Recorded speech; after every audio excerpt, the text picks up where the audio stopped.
Há momentos em que o silêncio do povo se torna um ato de traição.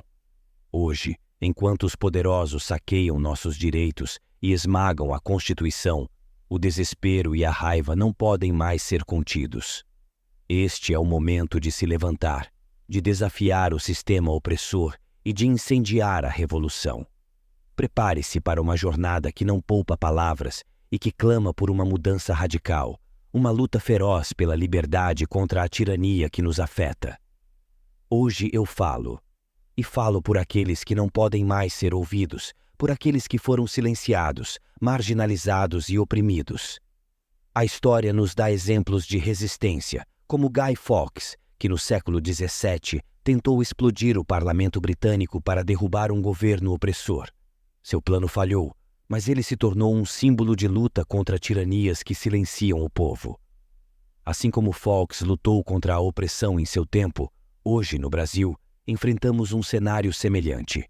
Um governo corrupto, aliado a regimes autoritários, ignora a voz do povo e a Constituição.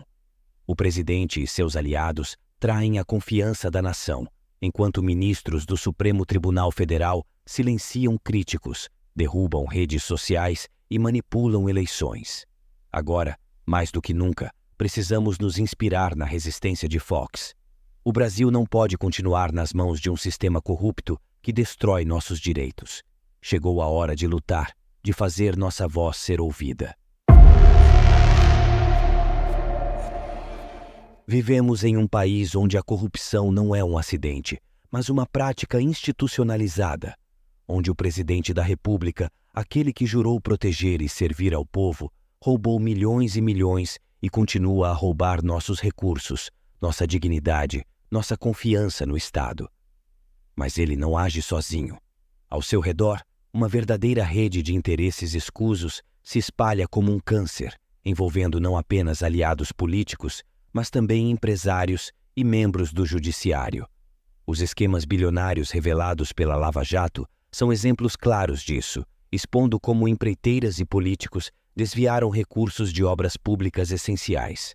Não foi apenas um desvio de dinheiro, mas um roubo descarado do futuro do Brasil.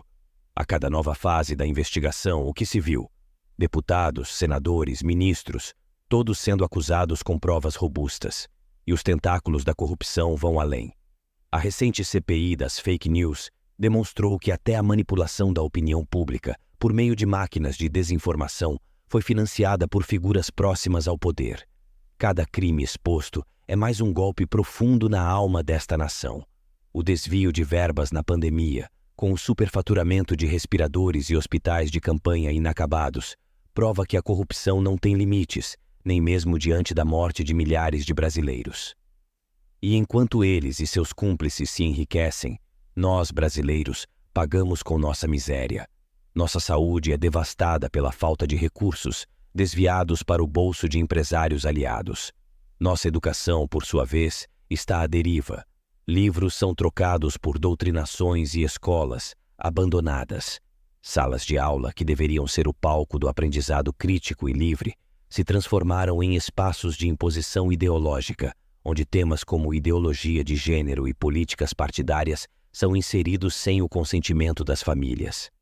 Nossas crianças são expostas a discussões que deveriam ser restritas ao âmbito privado ou acadêmico, enquanto matérias fundamentais, como matemática, ciências e história, ficam em segundo plano.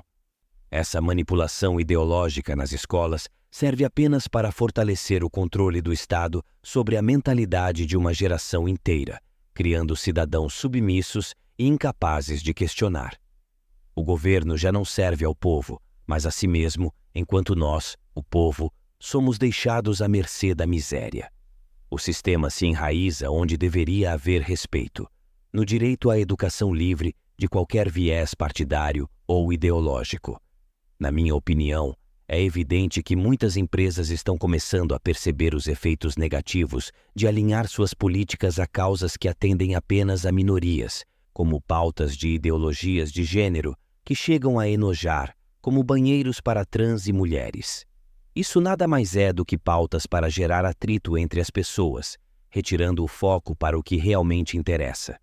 E claro, Cada vez mais vemos pautas comunistas sendo pregadas dia após dia na televisão, em jornais e em discursos como abolição da propriedade privada, democratização radical, controle popular ou operário, que na verdade, no final, a gente sabe pela própria história que não funcionam. Ao focar em ideologias que promovem divisões e excluem parte da sociedade, estamos testemunhando a degradação dos valores fundamentais que outrora norteavam nossa convivência e desenvolvimento. No passado, quando as políticas eram centradas no bem comum e não em agendas ideológicas específicas, vivíamos em um mundo mais equilibrado. As prioridades eram a estabilidade, o crescimento econômico e o respeito às diferenças, sem a imposição de crenças particulares. Isso nos permitia viver em uma sociedade mais harmônica e próspera. O que aconteceu com a liberdade de expressão? O que aconteceu com o direito de discordar? Quando um ministro utiliza seu poder para calar vozes, o que ele teme? Talvez ele tema a verdade. Talvez ele tema o povo. E quando um homem no poder teme o povo, é porque ele sabe que seus dias estão contados. Estamos vivendo uma ditadura moderna, sutil e disfarçada, onde as armas não são mais canhões ou fuzis, mas sim ordens judiciais que reprimem vozes dissidentes e decretos arbitrários que restringem direitos fundamentais. É uma ditadura onde a censura não se impõe de forma aberta e agressiva, mas chega disfarçada sob o manto de uma suposta proteção. Proteção de quê, exatamente? Da verdade, que incomoda, da crítica, que desafia o poder, ou da resistência, que se recusa a se submeter. Essa é a forma mais perigosa de tirania, aquela que se esconde atrás de discursos de segurança e bem-estar, enquanto, na verdade, sufoca a liberdade de expressão, manipula a informação e enfraquece a democracia. Precisamos estar atentos, questionar e resistir a esses mecanismos que, sob o pretexto de nos proteger, estão nos afastando da essência da liberdade e da justiça. Mas Guy Fawkes nos ensinou uma lição valiosa. A resistência nunca morre. Pode ser silenciada temporariamente, pode ser perseguida, pode ser oprimida, mas a chama da revolta continua queimando em cada um de nós. O momento de agir chegou. Não podemos mais nos esconder atrás de desculpas ou do medo. É hora de nos levantarmos com coragem e determinação. Precisamos resistir, não apenas com palavras, mas com ações. Cada ato de indignação, cada voz que se ergue, é um passo na direção da mudança. O que está em jogo não é apenas um governo ou um mandato, mas o próprio espírito de liberdade que nos define como sociedade. Eles têm o poder, mas nós temos a força do coletivo, da resistência organizada, da união que transcende qualquer divergência ideológica. Isso vai além de qualquer disputa partidária. Não se trata mais de esquerda ou direita. Estamos diante de algo muito maior. O que está em jogo é a nossa liberdade em face da opressão, é a busca incansável por justiça em um cenário marcado pela corrupção endêmica, pela manipulação descarada das instituições e pela tentativa de silenciamento de quem ousa discordar. Esta é uma luta essencial para todos que acreditam em um futuro mais justo e livre, para todos que não aceitam que suas vozes sejam caladas. É o momento de romper as correntes da apatia, de transformar a revolta em ação, de mostrar que somos mais do que meros números. Somos a força que pode mudar o curso da história. A verdadeira revolução nasce na mente, em cada pensamento que desafia o estado atual. É a convicção profunda de que podemos e devemos nos erguer contra qualquer forma de tirania que tenta nos silenciar ou nos dominar. Enquanto Guy Fawkes, em seu tempo, buscava a mudança através da destruição, tentando explodir o parlamento, hoje sabemos que a força da transformação não está em bombas ou violência. Nossa maior arma é o poder das ideias, o diálogo que abre mentes e corações. Precisamos de coragem para questionar o sistema, para propor novas formas de viver em sociedade, onde a liberdade, a justiça e a dignidade humana prevaleçam.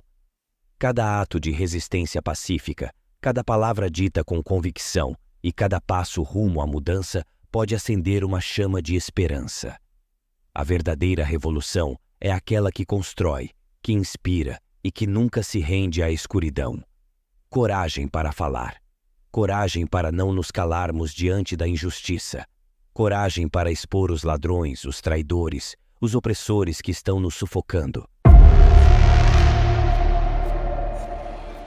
O Brasil é mais do que seus governantes corruptos. É mais do que ministros que rasgam a Constituição. O Brasil somos nós, e nós, o povo, temos o poder de mudar essa história. Temos o poder de lutar. Temos o dever de resistir. Que este vídeo não seja apenas mais um grito perdido no vento. Que seja o início de uma nova era. E hoje, mais uma vez, nos levantamos contra a opressão, contra as correntes que tentam nos calar. Carregamos a chama da resistência, a coragem de lutar por justiça e liberdade. Não seremos silenciados, pois cada voz que se ergue é um passo a mais rumo à revolução. Lutamos não apenas por nós, mas por todos que ainda sonham com um mundo mais justo. A resistência vive, e enquanto vivermos, ela jamais morrerá.